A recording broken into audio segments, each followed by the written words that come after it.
안녕하십니까. 늘 바다입니다. 오늘은 추구시대 현자인 장자 사상을 알아보겠습니다. 장자는 기원전 4세기에 중국 전국시대의 송나라 출신인 도가사상가로서 생사와 시비, 권세와 부귀 등 세속적인 욕망으로부터 완전히 벗어난 달관적인 인생관의 소유자입니다.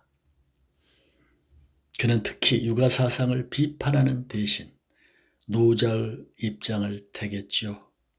그는 사물간의 차이점만을 따지는 모든 지혜들을 타파했으며 스스로 자유분방함을 실천하며 천지일체 묘리를 몸소 체험했지요. 그는 인간을 구속하는 모든 고정관념의 사슬에서부터 의식의 해방을 주장하였으며 자유분방하고 호탕하였다. 장자의 철학에서 배울 수 있는 핵심적인 삶의 태도는 바로 관점의 전환이다. 학습된 관점으로 주어진 현실을 그대로 받아들이지 말고 다르게 바라보라는 것이다. 장자 사상은 여러 해설서가 있으나 그중 저자 임성으로 리더를 위한 인문학 수업에서 장자편 나를 완전히 읽어야 비로소 새롭게 시작할 수 있다 부분을 발췌했습니다. 그럼 장자의 해안 속으로 들어가 볼까요? 조군 부지회삭, 해고 부지춘수, 차소녀냐. 아침에 돋는 버섯은 금음과 추하루를 모르고 매미는 봄, 가을을 알지 못한다. 이것은 기간이 짧은 탓이다. 아내가 죽었다. 남자는 처음에 보통 사람들처럼 슬퍼하였다. 하지만 관점을 달리하여 생각해보니 슬퍼할 것이 없었다. 그래서 두 다리를 뻗고 앉아 항아리를 두드리며 노래를 불렀다. 친구 혜시가 찾아왔다. 혜시는 평소에 자기 친구가 남다르다는 것은 알았지만 아내가 죽었는데도 노래를 부르고 앉아있으니까 기가 찼다. 이복에 아내가 함께 자식을 키우고 천수를 다하고 죽었다면 고군 안 해도 될 것이네. 하지만 항아리를 두드리며 노래를 부르는 것 너무 심한 것 아닌가? 장자는 천연덕스럽게 말하였다. 그렇지 않네. 아내가 처음 죽었을 때 나라고 어찌 슬픈 마음이 없었겠나. 그러나 아내 생명의 시작을 살펴보니 본래 생명이라는 것은 없었네. 형체도 없고 기도 없었지.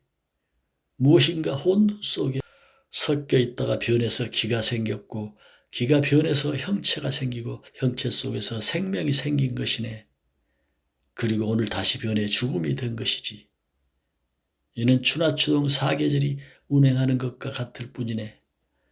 아내가 천지라는 거대한 방에 누워 잠을 자려는데 내가 소리 지르며 곁에서 운다면 천명을 모르는 것 아니겠나.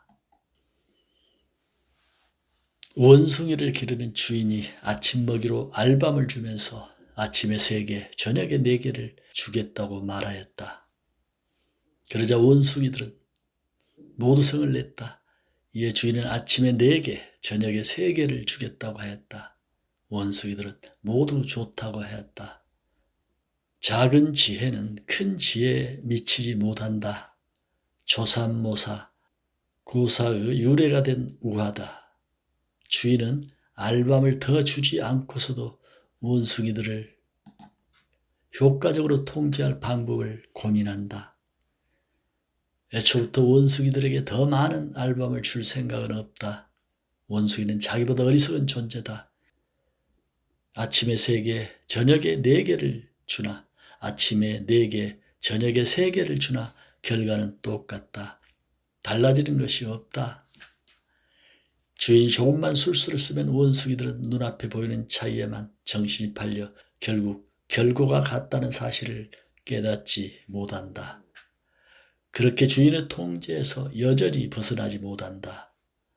장자는 백성들이 이런 원숭이처럼 보이지 않았을까? 좁은 시야로 권력을 쥔 자들이 만든 판 안에서 본래의 자기를 잃어간다고 생각하지 않았을까? 우물한 개구리가 동해의 자라에게 이렇게 말하였다. 나는 즐겁다네. 한번 뛰어올랐다면 우물 난간에 오르기도 하고 우물 벽돌이 빠진 구멍에 들어가 쉬기도 한다네. 장구벌레와 개와 올챙이를 봐도 내 능력을 따라올 자가 없네. 또한 한 구덩이 우물을 내 마음대로 하고 우물의 쾌락을 독차지한다네. 자라는 바다 이야기를 해주었다. 바다는 천리보다 멀어 그 크기를 잴 수 없고 천길 높이로도 그 깊이를 다다를 수 없다네. 우임금 때 9번 홍수에도 물이 불어나지 않았고 탕임금 때 8년 가뭄에도 물기슬이 줄어들지 않았지.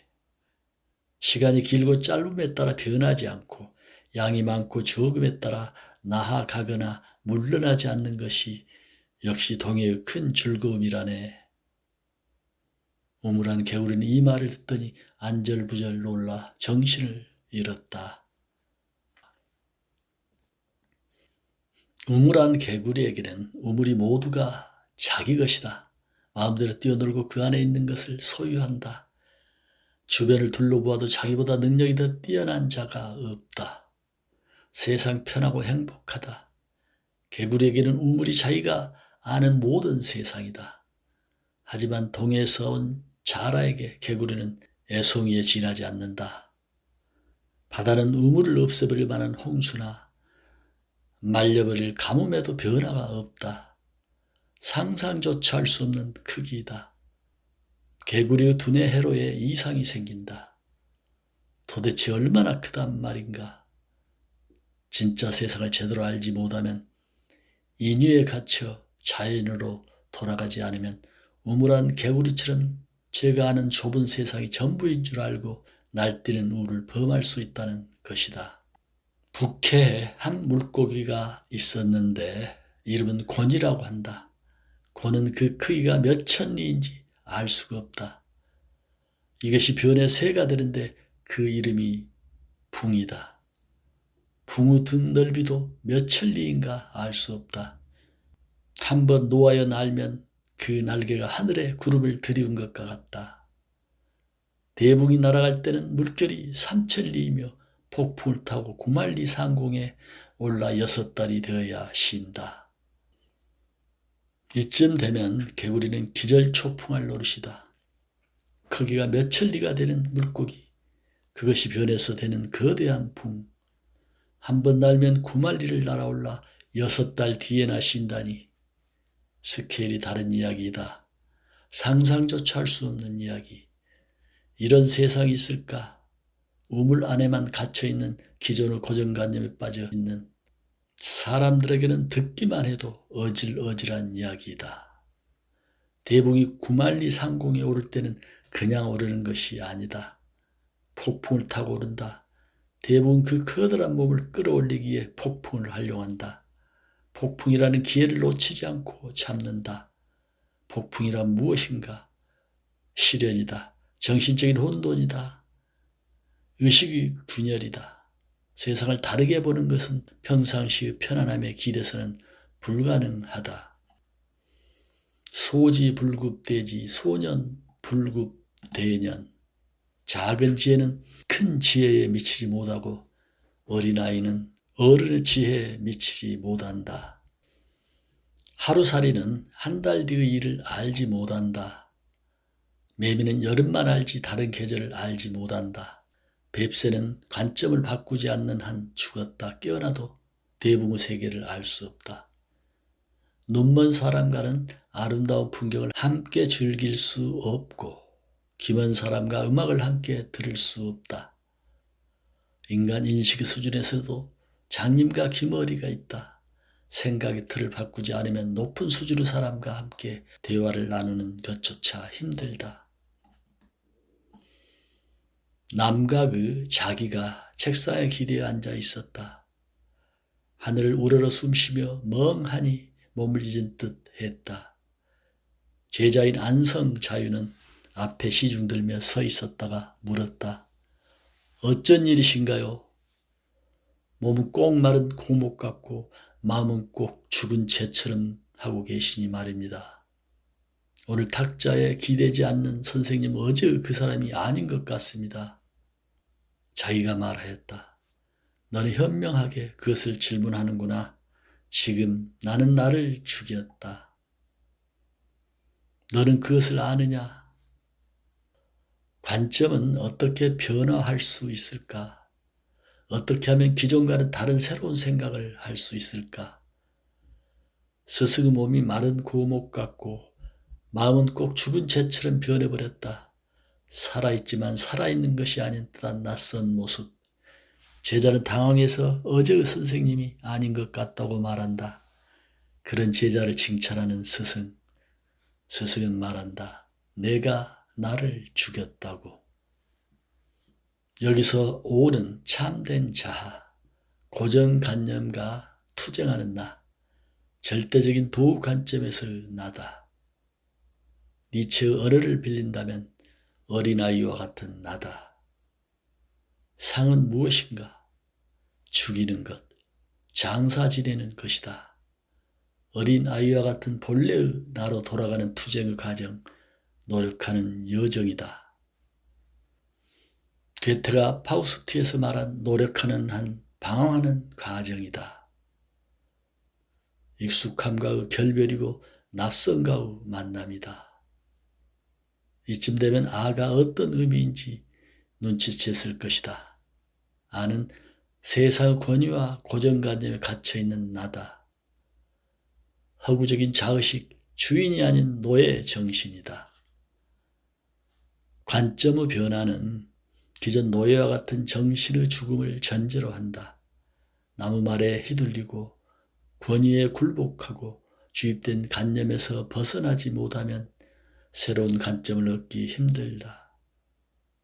고정된 관점으로만 세상을 살아가면 대붕처럼 날아오를 수 없고 우물한 개구리로만 살아갈 수밖에 없다. 어느 날 장주는 꿈의 나비가 되었다. 장주는 훨훨 나는 나비가 된 것이 기뻤고 흔쾌히 스스로 나비라고 생각하였다.